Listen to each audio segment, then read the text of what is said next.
আমার নেত্রী কিভাবে উপজেলাটা করে দিয়েছেন সেটা আপনারা ভালো করেই জানেন।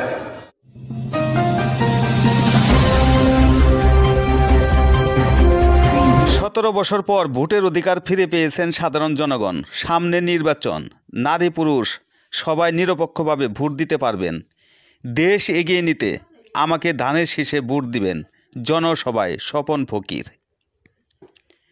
টাঙ্গাইলের ধনবাড়ী পুর শহরে 7-8-2 নং ওয়ার্ড বিএনপির উদ্যোগে চরবাতকুড়া জনসভায় প্রধান অতিথি হিসেবে বক্তব্য রাখেন বাংলাদেশ জাতীয়বাদী বিএনপি কেন্দ্রীয় নির্বাহী সদস্য আলহাজ ফকির মাহবুব আনাম স্বপন। আজকে আপনারা 10টা বছর আপনারা কোনো ভোট দিতে পারেন নাই, 10টা বছর ভোট দিতে পারেন নাই। একটা সুন্দর সময় এসছে ভোট দেওয়ার। আজকে এই আওয়ামী সরকার এমনভাবে দেশ থেকে পালিয়ে গেছে, 350 এমপি, মন্ত্রী, আপনার বিচারপতি, পুলিশের আইজিপি, ডিআইজি, এসপি, ডিবি, খতিব, সেই বাধ্যলোকের খতিব সবাই পালিয়ে যায়। কেন? তোমরা কি এমন অন্যায় করেছো যে তোমাদেরকে আজকে সবাই একদম A to Z, আপনার সেই ওয়ার্ড থেকে শুরু করে সেন্ট্রাল পর্যন্ত সবাইকে পালাতে হবে কেন? তোমরা এমন কিছু করেছো যে দেশের মানুষ তোমাদের বিপক্ষে চলে গেছে। কেন গেল? করাপশন, লুটের তো একটা লিমিট আছে ভাই। আমিও তো ব্যবসা করি, টাকা পয়সা গুনি, কিন্তু এই টাকা পয়সা আমি বুঝি না। হাজার হাজার কোটি টাকা, এ কেমন একটা অঙ্ক, এই জীবনে কোনোদিন শুনিনি রে ভাই। এই টাকা নিয়ে এখন এরা অনেকে শুনি কলকাতায় রয়ে গেছে, দিল্লি রয়ে গেছে, কত জায়গায়, সিঙ্গাপুর, কোথায় না চলে গেছে অনেকেই। কেন এরকম যেতে হবে? এই দেশকে লুট করে গেছে। একটাকে বললো না, আমাদের শুরু সাহেব বললো কত 1,50,000 টাকা বোধ হয় প্রত্যেকটা 18 কোটি মানুষের ঘাড়ে এখন ঋণ পড়ে গেছে। আর প্রায়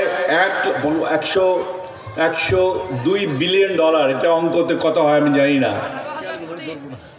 118 কোটি, আরো বেশি, 102 বিলিয়ন ডলার। এই আওয়ামী সরকার, আমরা যখন 2006 সালে ক্ষমতায় ছেড়েছিলাম, তখন বাংলাদেশের বিদেশের ঋণ ছিল মাত্র 22 বিলিয়ন ডলার। সেটা বেড়ে শেখ হাসিনা করেছে 102 বিলিয়ন ডলার। আরও বক্তব্য রাখেন বিএনপির অন্যান্য নেতৃবৃন্দ। শব্দটি আপনাদের অহংকারের উপাদান। এই পৌরসভা কে বাস্তবায়ন করেছেন? এই পৌরসভা বাংলাদেশ জাতীয়তাবাদী দলের সরকার, খালেদা জিয়ার সরকার পৌরসভা করেছেন।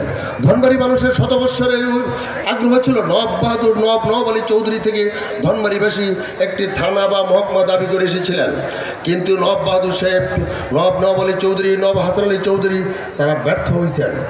কিন্তু পরবর্তীতে বাংলাদেশ জাতীয়তাবাদী দলের সরকার তথা বেগম খালেদা জিয়ার সরকার ধনবাড়ীতে একটি পৌরসভা উপহার দিয়েছেন। অত্যন্ত জ্ঞানী, মেধাবী, সৎ এবং নির্ভীক একজন নেতা। তিনি আমাদের জন্য কি করে দিবেন সেটা তো প্রশ্ন নয়। আমাদের 100 বছরের ধনবাড়ী মানুষের প্রাণের দাবি, ধনবাড়ীতে উপজেলা চাই। এই উপজেলা আমরা অতীতে বাস্তবায়ন করার সুযোগ পাই নাই। আমাদের এই নেতাকে বলতে হয় নাই, তিনি আমাদের পাশে বসবাস করার কারণে আমাদের হৃদয়ের কথা তিনি জানেন। আমরা মনে মনে যা ভাবি, আমরা প্রকাশ করার আগে তিনি তা বুঝে ফেলেন। তাই তিনি অত্যন্ত ব্যক্তিগত পরিশ্রমে এমপি মন্ত্রী না হয়েও তিনি ধনবাড়ীকে একটি উপজেলায় প্রতিষ্ঠা করেছেন। 2006 সালে দেশনেত্রী বেগম খালেদা জিয়াকে ধনবাড়িতে নিয়ে এসে আগামী নির্বাচনে আমাদের নেতা, আপনাদের নেতা আলহাজ ফকির মোহাম্মদ স্বপন ফকির সাহেব ধানের শীষ প্রতীকে নির্বাচন করবেন। সেই নির্বাচন উপলক্ষে আজকের এই বিশাল জনসভা, এই জনসভার মাধ্যমে আপনাদেরকে আহ্বান করতে চাই, আপনারা যেহেতু আমরা অন্তর্বর্তী সরকারের অধীনে আমরা ভোটার অধিকার পেয়েছি। আমরা কিন্তু এখনো নির্বাচন অংশগ্রহণ করি নাই, আমাদের দল কিন্তু ক্ষমতায় নাই। তাই আপনাদেরকে আশা রাখবো, আপনাদেরকে অনুরোধ রাখবো, আমরা যারা বাংলাদেশ জাতীয়তাবাদী দলের রাজনীতি করি, আপনারা সকলে ভেদাভেদ বলে এক হয়ে আগামী নির্বাচনের জন্য আল্লাহ ফকির মাহমানব সমান ফকিরের সাথে কাঁধে কাঁধ মিলিয়ে তার রাজনীতি করবেন এবং আগামী নির্বাচনের জন্য অংশগ্রহণ করবেন। আমি উক্ত জনসভায় বিএনপির উপজেলার সকল অঙ্গ সংগঠনের নেতৃবৃন্দ এ সময় উপস্থিত ছিলেন। এই ছিল পল্লী বাংলা ৭১ টিভির সর্বশেষ সংবাদ। ধনবাড়ী পুর শহর চরবাতকুড়া গ্রাম থেকে পরবর্তী সংবাদ দেখার জন্য সাথেই থাকুন। ধন্যবাদ।